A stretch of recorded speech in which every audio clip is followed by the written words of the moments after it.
everyone, welcome back to the YouTube channel. My name is Rachel Langston and I'm an owner and craft educator here at Oak and Lamb. Today we're talking about time-saving Cricut hacks. Whether you just got your machine or you've had a machine for years, these could really save you a lot of time and money and frustration for the future, so we can't wait to share all of these great hacks with you.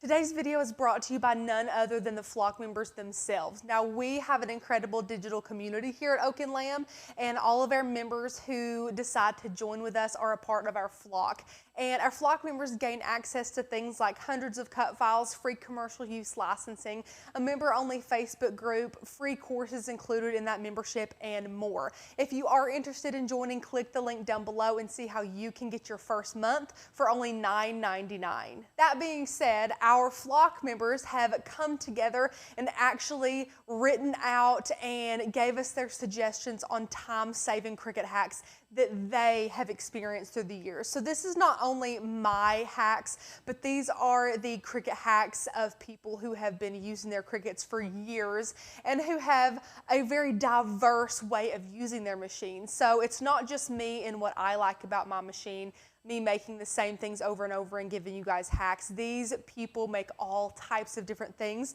and have so many incredible things to share with us. So we have compiled a list of great time-saving hacks from our members, and we can't wait to share them with you. The first hack that is sure to save you guys a ton of time is placing different colors of the same material on a mat in different spots for the Cricut to cut out all at once. Now, traditionally, the mats are cut out by color, so each color of material that you use will be on a separate mat. Well, if you have a material or a design that is less than this entire mat, which most of my designs are, let's say you're making a little car sticker and it has 3 different colors of adhesive vinyl on it, you can actually place the 3 different colors of adhesive vinyl on the same mat and then place your physical vinyl here, cut it out, save a lot of time. You don't have to put little pieces of vinyl on here one by one and have the Cricut cut out 1 mat, 2 mats, and then the 3rd mat. You can have it all cut out at once. So let's go over to Design Space and I'll share with you guys an example of what I'm talking about. So here is a cut file that we have here at Oak and Lamb. It is adorable. It says Dog Mom. And what I want to do is actually change the colors of these layers. So this could mean you already have these colors changed in a cut file, or if you have an SVG and you want to edit it around yourself and do that, that's totally fine. So let's make our paw a pinky color. Let's make dog white, and let's make mom, we're gonna leave mom black. So this is just an example, of course, of a 3-colored cut file. So let's say that this is exactly how we want it. Let's make sure it's sized properly. Let's make it a little bit smaller here. Now what we're gonna do is go ahead and click Make It. And you can see here we have 3 different colored mats, but we don't want to waste time and have our Cricut cut out 3 different mats for this little bit of vinyl. So what you're gonna do is actually move these designs from one mat all to the same mat, remembering to place your colors of vinyl on your physical mat in the order they are here. So while all of these designs will be on the black mat, you want to, of course, make note that dog is supposed to be white and your paw print is supposed to be pink. So what we're going to do here is take our dog and we're going to click these 3 dots here and move this object from our current mat all the way to our black mat and click Confirm. Now we're going to place this in the bottom left-hand corner, just like that. So we have our mom in the top left corner. So again, remember that you want your black material to be in the upper left-hand corner. Now our dog is going to be white, and we want to make sure to place our physical material on our physical mat, our white, on the bottom left-hand corner. Now our pink paw print, we're going to move the object to the black mat as well and click Confirm. And now we're going to move our paw print, let's just say, to the bottom right-hand side. So you would place your pink material on the bottom right-hand side of your physical mat. Now, if you have a ton of colors, you can do the math here. And of course, there's a grid on this mat, just like there is a grid on your physical mat. So you can line up the grids. If you have like 10 different colors and you run out of corners, you can start doing the math and placing these on the correct square grids on your digital mat as is on your physical mat, and do the same thing. Now, when I click continue, I'm going to select my device. And just for argument's sake, we're going to be clicking Everyday Iron-On. I did not mirror this image just because I didn't want to do something super confusing to you. But now we'll go to the overhead camera so that you can see how I have these arranged on the mat is going to be identical to how the designs are on our digital mat, except of course they are their proper colors on my physical mat. So now you have all 3 designs of your cut file on the same mat, which will save you lots of time. And here's our physical mat. So we have our black mom layer to be cut out right here, our white dog layer to be cut out there, and our paw print here. Now you can just take your brayer and make sure your material is down well on your mat and allow this to cut out. So this would take you 3 different layers on 3 different mats to cut 3 different times, but having all of your pieces on one mat will really save you a lot of time. Now, really quickly, our next time-saving hack is actually going to be something that I just demonstrated a second ago, braying. And that is the act of making sure that your material is down on your mat properly. Now, this is a brayer, so with a brayer, we're going to be braying. There's also a term burnishing. There's a lot of different terms for this. And if you are a Cricut beginner, included in the membership of Oak and Lamb is a really great beginner Cricut course. It has 22 videos, everything from opening your Cricut to mastering design space, to working with different types of vinyl, to the supplies we recommend, and we even have this great book that has things like terminology. So if you are brand spanking new, you will know what these terms mean, the very common terms that are used within cricketing, within the Cricut crafting community, which can really help boost confidence when you know what you're doing.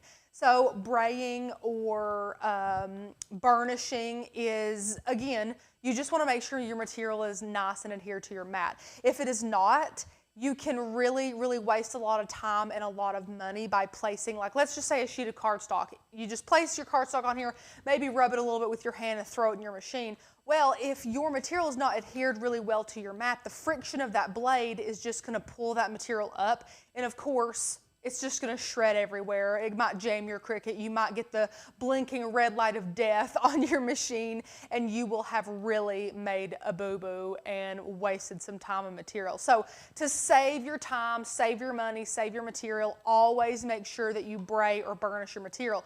Whether it's a 12 by 12 sheet of paper or it's little scrap sheets like this, always make sure you bray your material down really well on your mat, or take something like this squeegee and, you know, kind of scrape or burnish your material down. You just really want to add some pressure to get that adhesive to stick to your material. A lot of mistakes that Cricut beginners make that can actually add to this issue of your material not sticking to your mat is using the incorrect mat.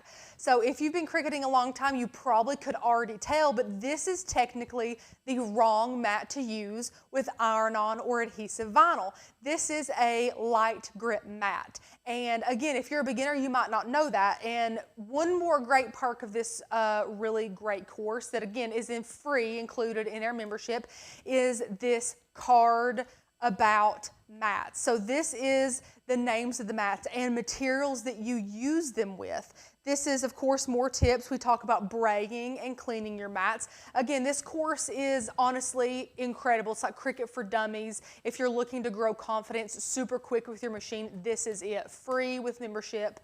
Which is amazing. So it'll teach you which mats you need to use with which materials, and that can save you guys a lot of headache when it comes to putting your materials on your mats and braying them down. Even if you do that, it might actually become a fail anyway, simply because you're using the wrong mat. So make sure you're using the proper mat as well, but braying every single material down onto your mat is pretty much essential. The next hack is going to be for our Cricut Maker owners or Cricut Maker 3 owners out there, and that is to use your Cricut scoring stylus instead of your single scoring wheel. Now, why is that? This is a Cricut adaptive tool. This is the quick swap housing and the single scoring wheel. Now, what is the difference between these two? The biggest difference between both of these is that one drags and one rolls. That's it. With you wanting to place score marks for a card or something like that, if your cardstock is white cord, which some cardstocks are, you might rather it roll instead of drag since that's less damaging to the paper. However, in our experience, 9 out of 10 times, it's very, very easy to swap these out. It's a lot easier to use a Cricut scoring stylus than it is a scoring wheel, simply because we know that if you use a scoring wheel, you have to place it in clamp B, and if you use a scoring stylus, you have to place it in clamp A. Are you understanding where I'm going with this? If you use a scoring wheel in clamp B, that means you have to replace it with your fine point blade at some point during your project. If you have a scoring stylus and you use that, this goes in clamp A, meaning your fine point blade can already be in clamp B, so you don't have to switch them around, thus saving you guys some time. So that is why we 9 out of 10 times grab our Cricut scoring stylus rather than our scoring wheel, because number one, it's easier to just grab this and throw it in clamp A, but it saves time. You do have to switch that setting over in Design Space right when you click your material. The drop-down menu will come up and it will say load in your scoring stylus in clamp B. Right above it, you just click Edit Tools and switch it to your scoring stylus if it tells you to load in your scoring wheel. So that is another great time-saving hack.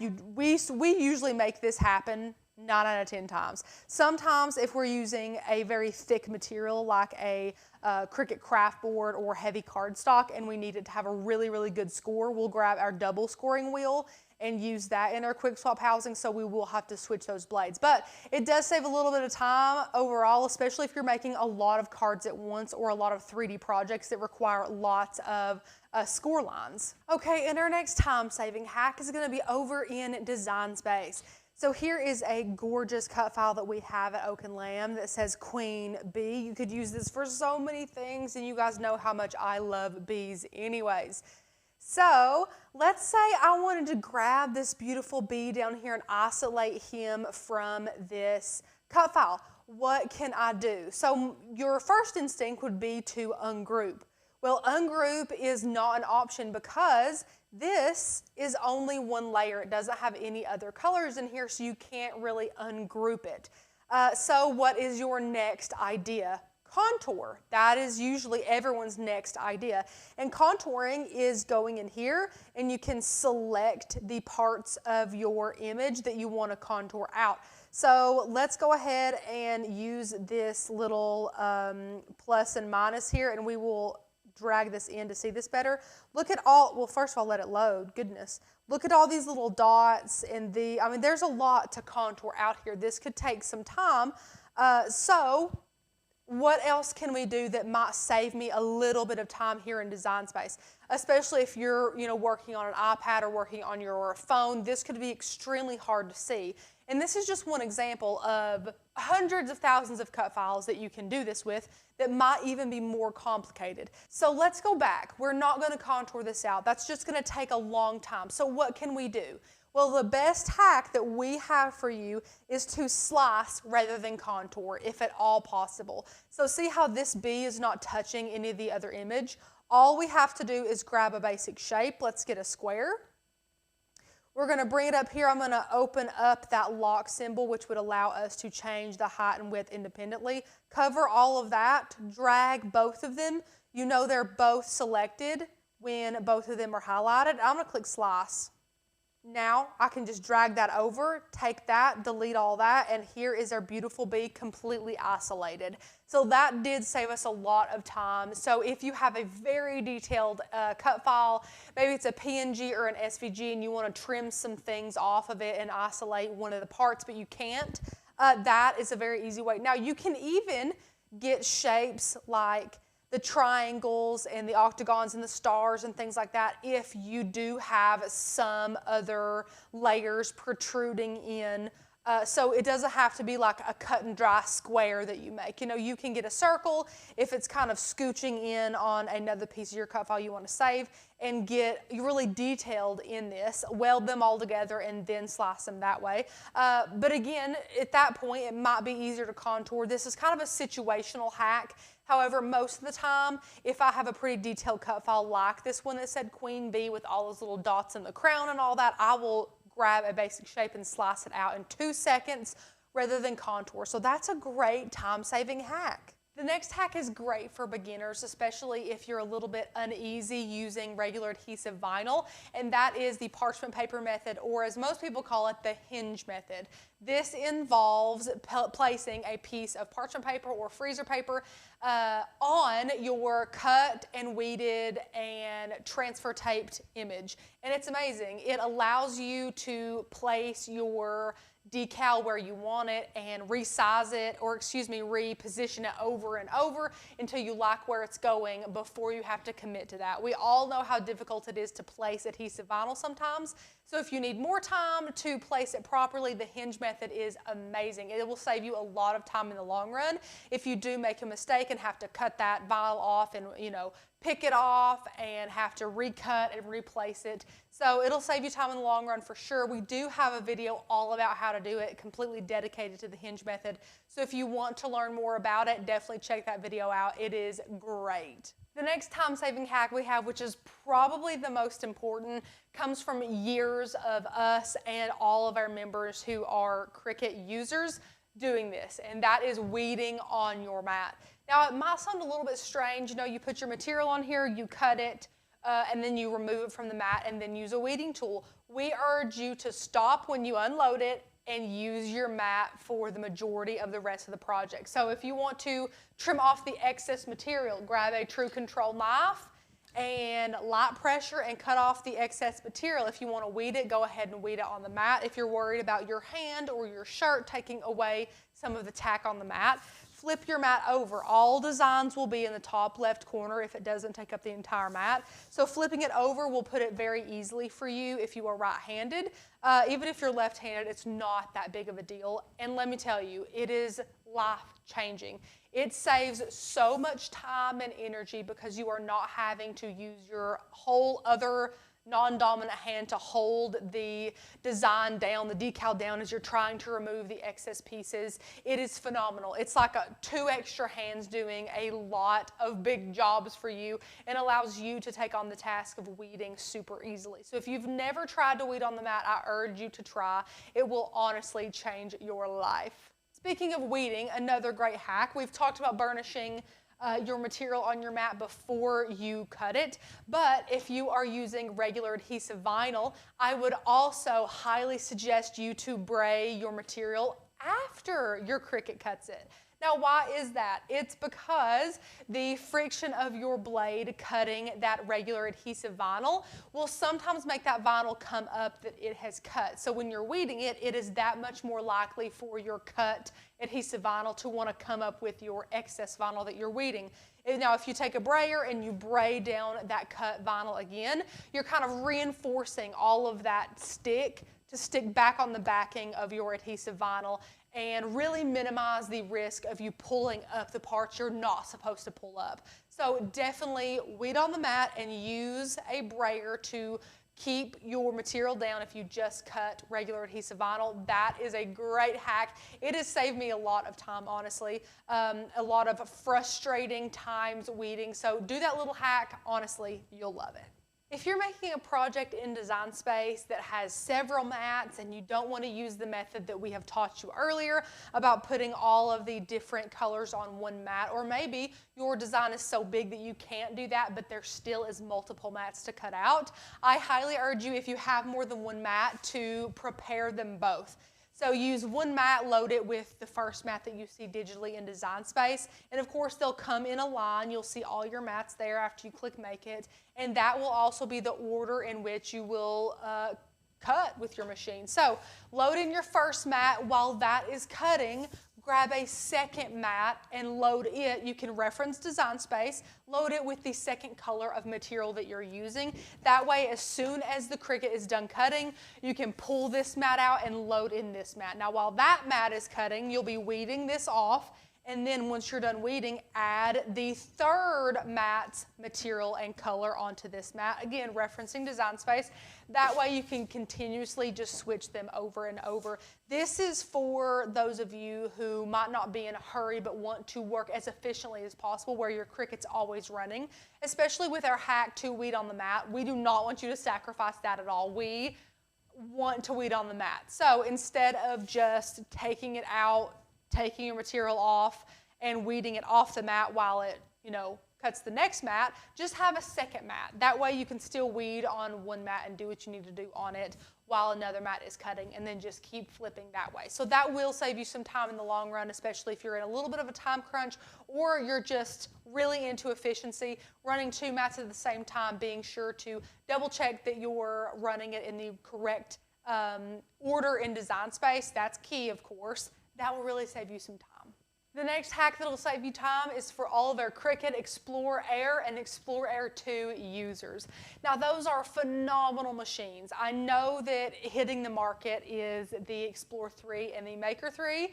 However, the Explore Air and Explore Air 2s are amazing. I love those machines. As I was beginning in my Cricut journey with my Air 2, the biggest thing that I would forget about is setting the dial to the proper material setting. I have wasted so much time, so much money in materials doing that. So the biggest hack I have for our Explore users is to switch that dial to custom.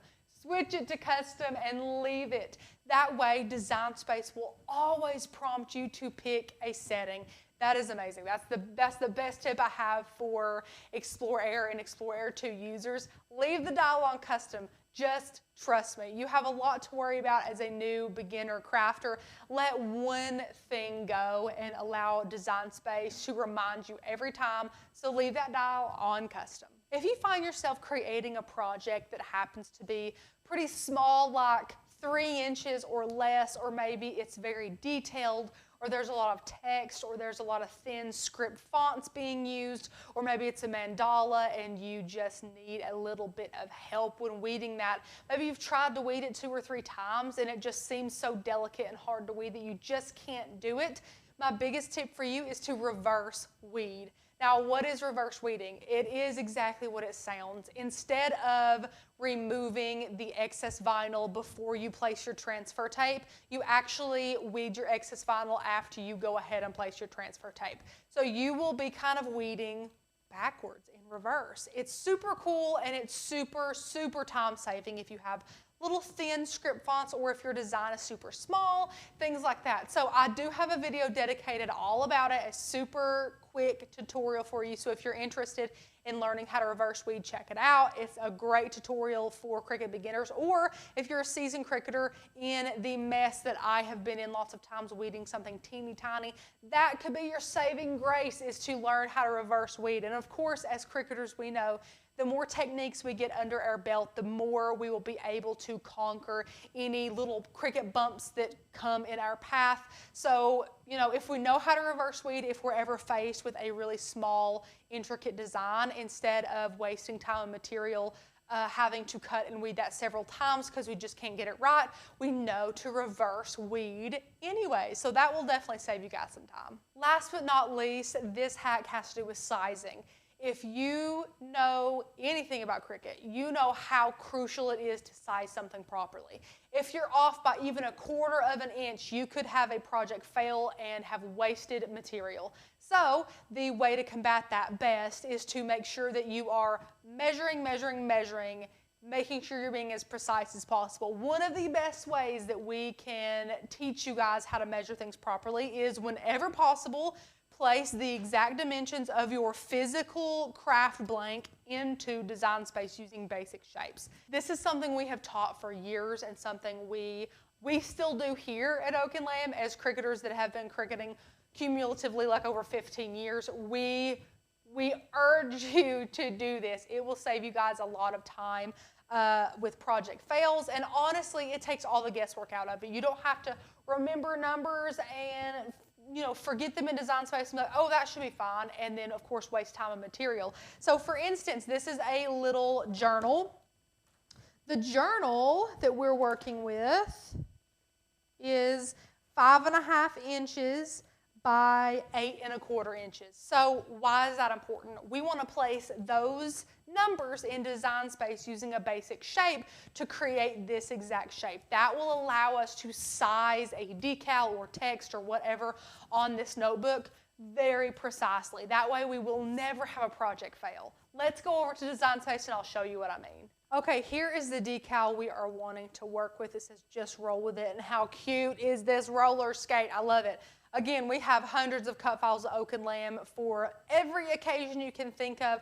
We're always adding more, and we want to hear our members out. So there is a page dedicated to you all on our website, able to send us cut file requests that might be coming up in an upcoming collection if you request it, and we're able to make it for you, which is incredible. So we love to give you guys what you want. So again, click down below, very first link in the description to grab your membership today. So we want to grab a basic shape. Let's get a square. And if we remember our dimensions, 5.5 by 8.25, we're going to come up here and unlock that size ratio so that we're able to size this properly. So the height is going to be 8.25, and our width is going to be 5.5, just like that. So this is the exact dimensions of our notebook. Exact. That means when we take our cut file, and if that ever happens to you where your cut file kind of goes behind there, there is one of two things you can do. Actually, one of three things. You can double click with your mouse and bring forward, or if we go back, we can actually take your layer over here on the layers panel and drag it up above your square, just like that. Or you can take this and then go up here to the top and click arrange and bring to front. So those three things do the exact same thing. Anyways, now with our exact dimensions here in Design Space, we can size our cut file to fit right here perfectly without even having to overthink about it. We already have our dimensions here in Design Space. And of course, there are some things that you just can't do this with, which you do have to rely on measurements with. I think the biggest, most common thing is t-shirts. You know, you can't really place a whole t-shirt blank in here in Design Space. That would just be way too big. So you're just having to kind of size and depend on that. But usually for shirts, there is a little bit of give. So that rule of me saying even 1/4 inch and you could ruin your project, that doesn't necessarily apply to things like t-shirts, which have some forgiveness with their sizing. But things like this with, notebooks, you really need to be super, super accurate. And of course, the more accurate you are, the better you will be in the future. So we love to add blanks in Design Space that are the exact dimension of our actual physical blank. What about those great hacks? They have saved us a lot of time in the past couple of years, and we hope that they can save you guys some time too in the future. Leave us a comment down below and let us know which hack was your favorite. And don't forget to click the first link and join Oak and Lamb for $9.99 for your first month. Check out all of our cut files. Get into that incredible private Facebook group where you can just be inspired and answer questions and get advice from hundreds of like-minded crafters.